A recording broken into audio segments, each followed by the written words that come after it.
You will hear a number of different recordings, and you will have to answer questions on what you hear. There will be time for you to read the instructions and questions, and you will have a chance to check your work. All the recordings will be played once only.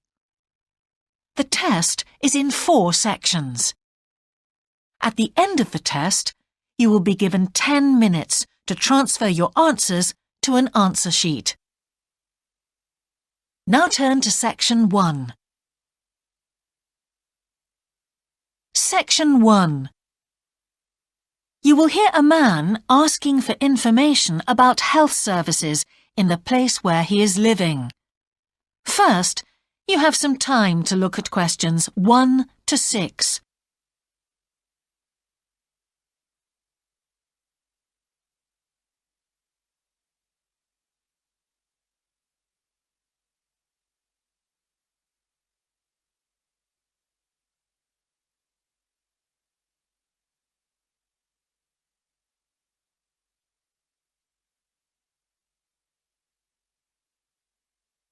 You will see that there is an example that has been done for you. On this occasion only, the conversation relating to this will be played first. Can I help you? Yes, I've just moved to this area with my wife and children, and I'd like to know where we can all register with a doctor at a health centre. Oh, OK. Well, there's Dr. Green at the Harvey Clinic. The woman says the doctor at the Harvey Clinic is called Dr. Green, so Green has been written in the space. Now we shall begin.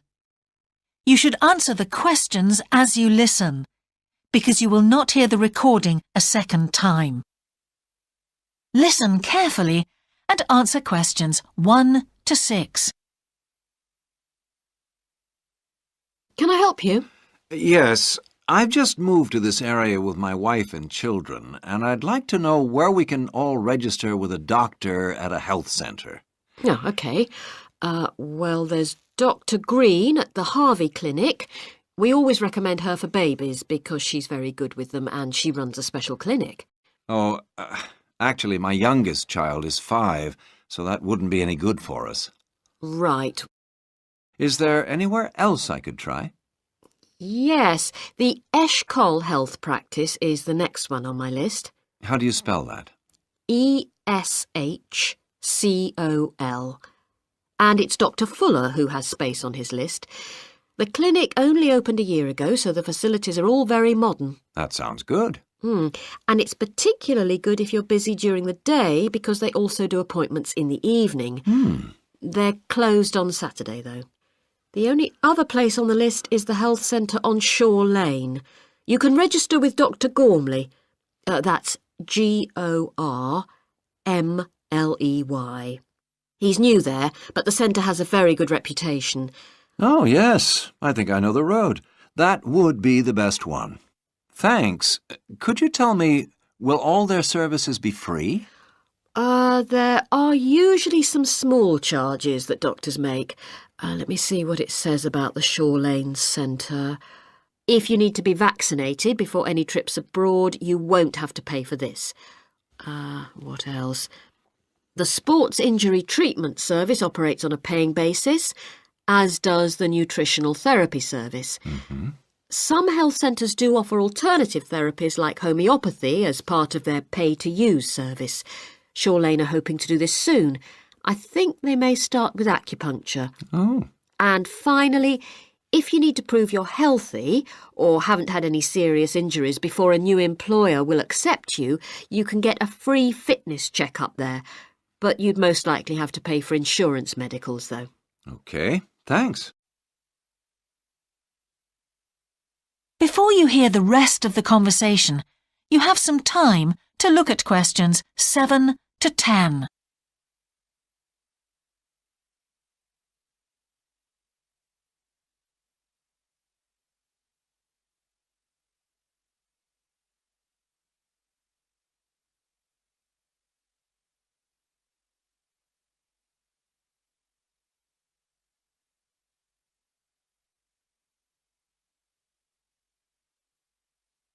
Now listen and answer questions 7 to 10.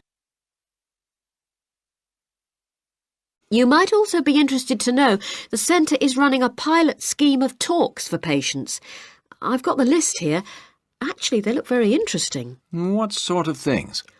Well, the first one's about giving up smoking. It's next week, the 25th of February at 7 p.m, and that's in room 4. It says the talk will stress the health benefits, particularly for people with asthma or heart disease. That sounds very interesting. There's also a talk for families with children.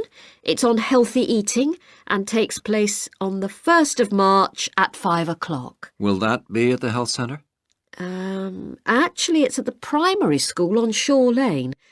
I imagine they're inviting the parents of pupils there. It says here, all welcome. I might go to that if I have time. There's a couple of other talks. One giving advice about how to avoid injuries while doing exercise. It's on the 9th of March. Oh, it's a late afternoon talk at 4:30, and it'll be in room 6. It also says the talk is suitable for all ages. And finally, there's a talk called Stress Management, which is on the... That is the end of section 1. You now have half a minute to check your answers.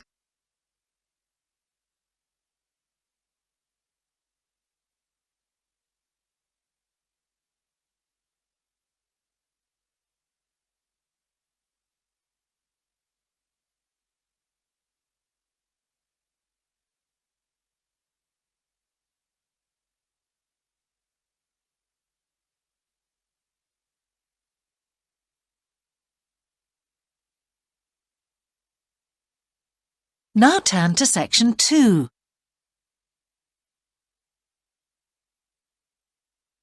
Section 2. You will hear a man who owns a holiday home talking on the phone to a woman who is staying there. First, you have some time to look at questions 11 to 13.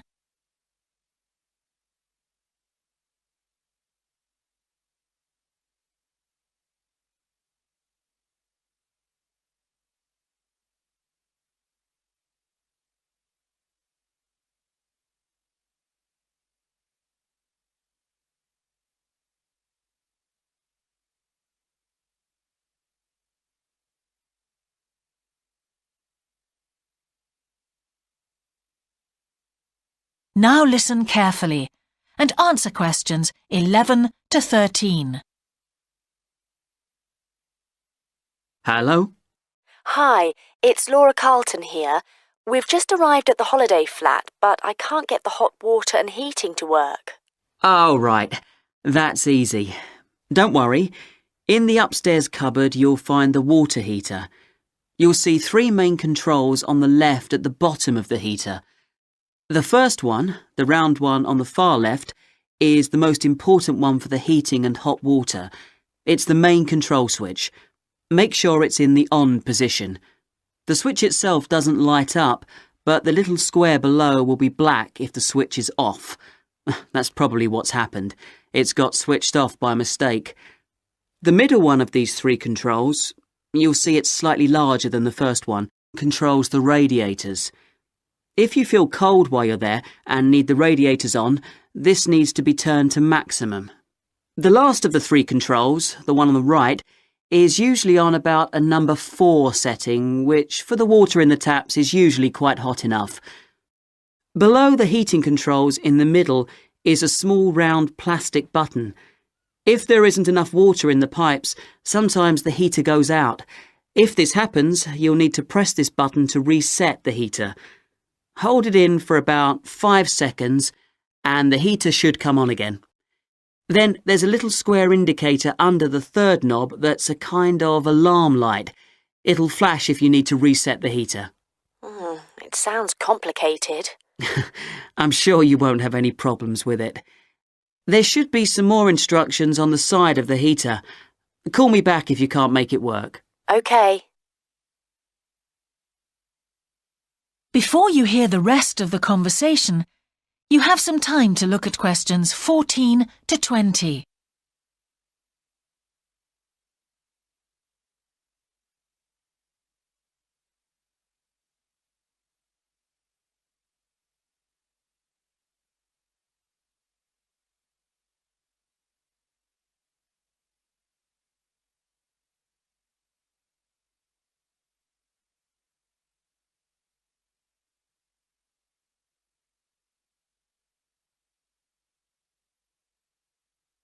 Now listen and answer questions 14 to 20.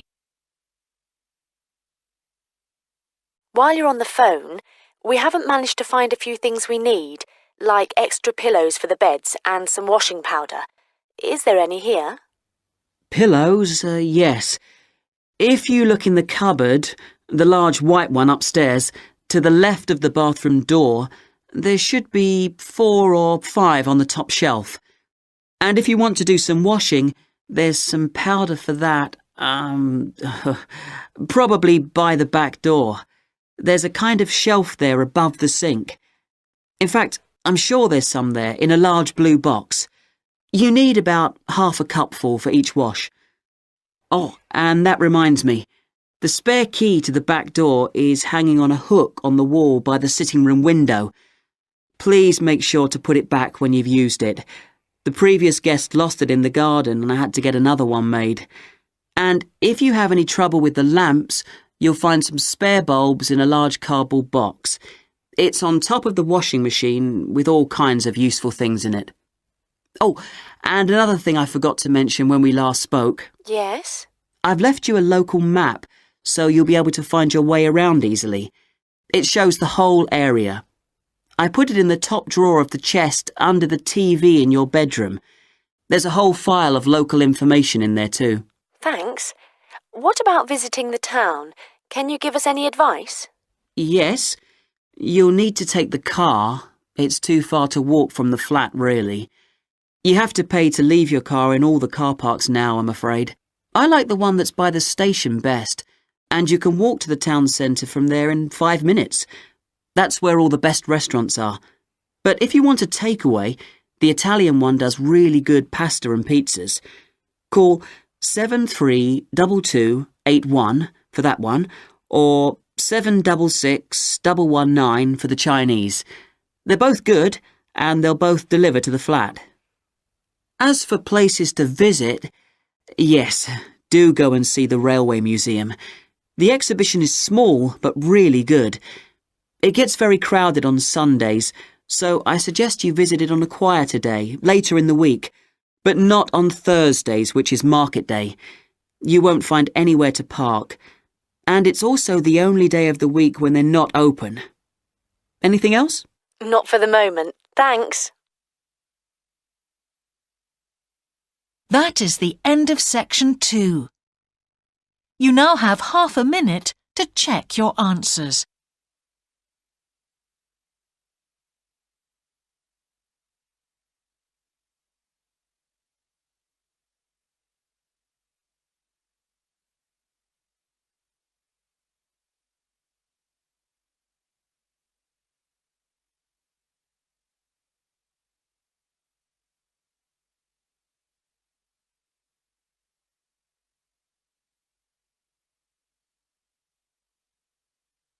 Now turn to section 3.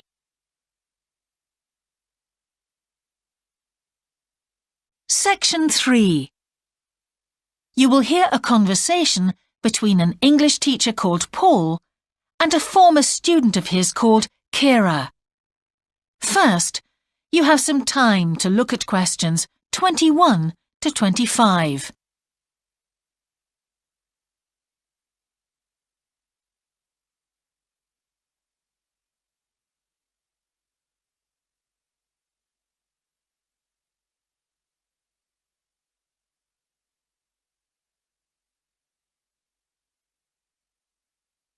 Now listen carefully and answer questions 21 to 25.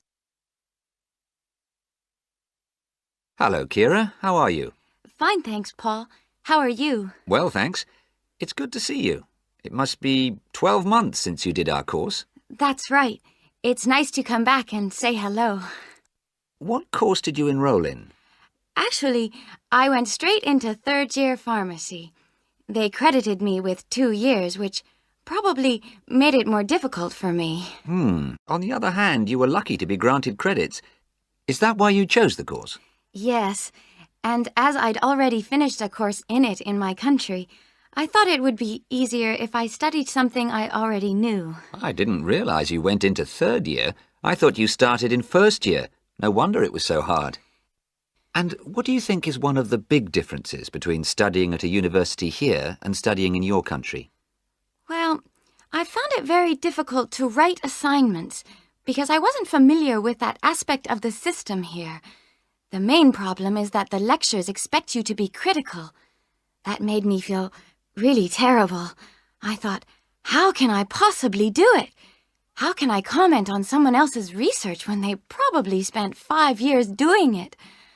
I think a lot of people who come from overseas countries have similar problems. But after a while, it became easier for me. People expect you to have problems with the process of reading and writing, but in fact, it is more a question of altering your viewpoint towards academic study. How was the content of the lectures? Was it easy for you? I didn't really have many problems understanding lectures. The content was very similar to what I'd studied before. And what about the lecturers themselves? Are they essentially the same as lecturers in your country? Well, actually, no. Here they're much easier to approach. After every lecture, you can go and ask them something you didn't understand, or you can make an appointment and talk to them about anything in the course. Maybe you found them different because you're a more mature student now, whereas when you were studying in your country, you were younger and not so assertive. No, I don't think that's the difference. Most of the students here do it. In my faculty, they all seem to make appointments, usually to talk about something in the course that's worrying them, but sometimes just about something that might really interest them, something they might want to specialize in. The lecturers must set aside certain times every week when they're available for students. That's good to hear. Before you hear the rest of the conversation, you have some time to look at questions 26 to 30.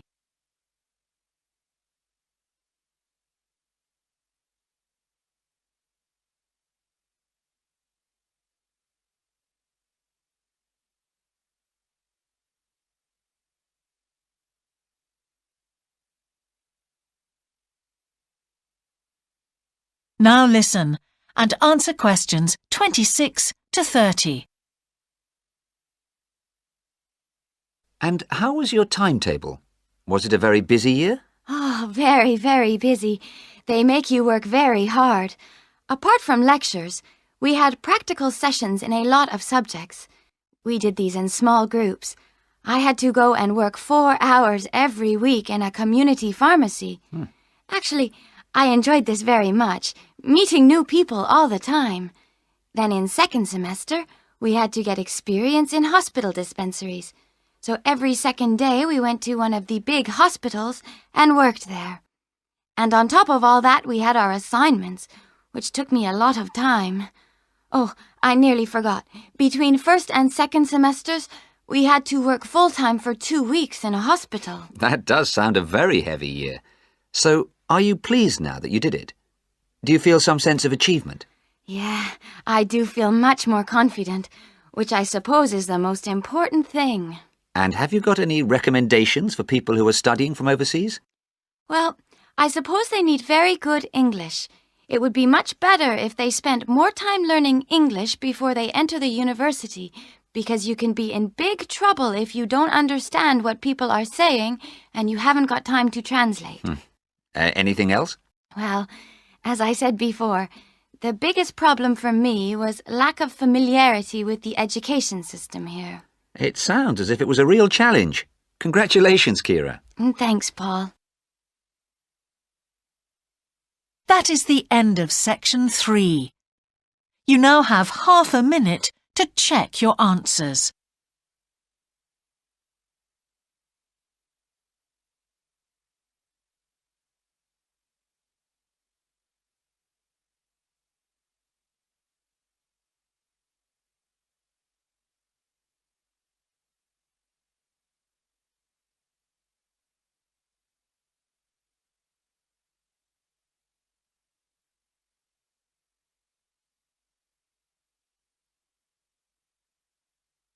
Now turn to section 4.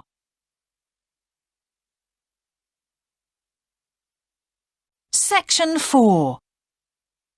You will hear a talk about a project on the wildlife found in city gardens in Britain. First, you have some time to look at questions 31 to 40.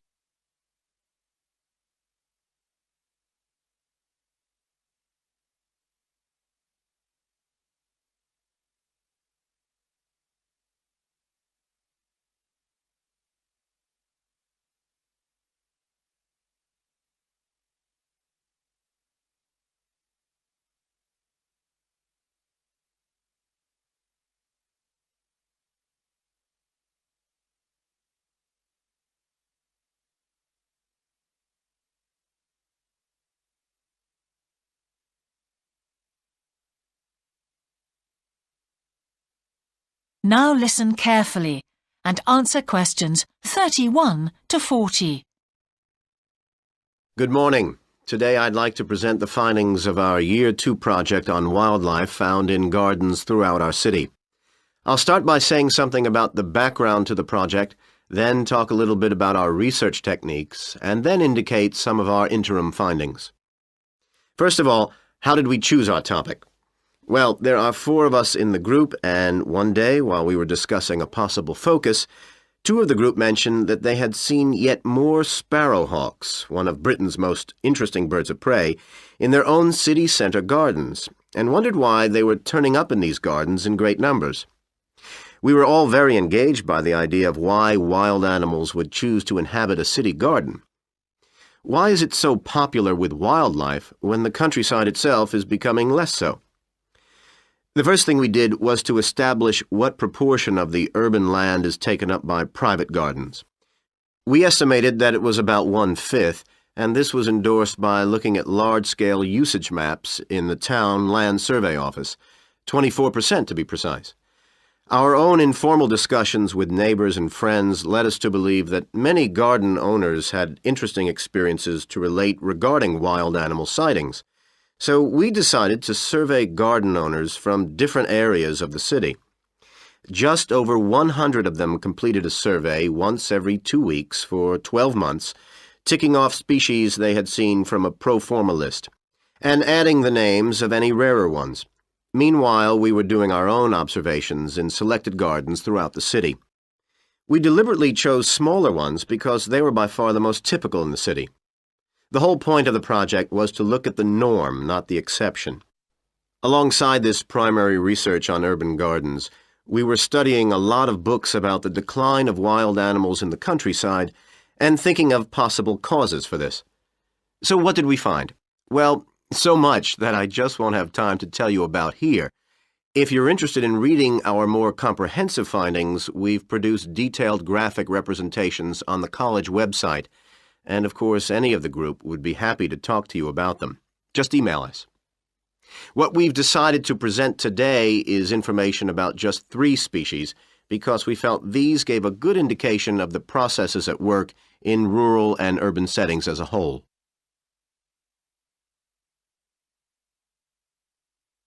The first species to generate a lot of interesting information was frogs, and there was a clear pattern here. They proliferate where there is suitable water. Garden ponds are on the increase, rural ponds are disappearing, leading to massive migration to the towns. Hedgehogs are also finding it easier to live in urban areas, this time because their predators are not finding it quite so attractive to leave their rural environment, so hedgehogs have a better survival rate in cities. We had lots of sightings, so all in all we had no difficulties with our efforts to count their numbers precisely. Our final species is the finest of bird singers, the song thrush.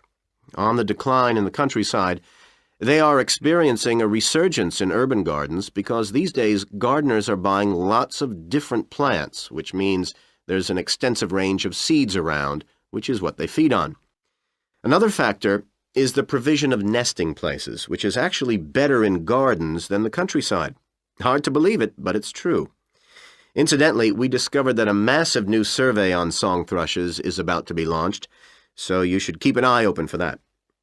Now, I'd be happy to answer any questions you may have. That is the end of section 4. You now have half a minute to check your answers.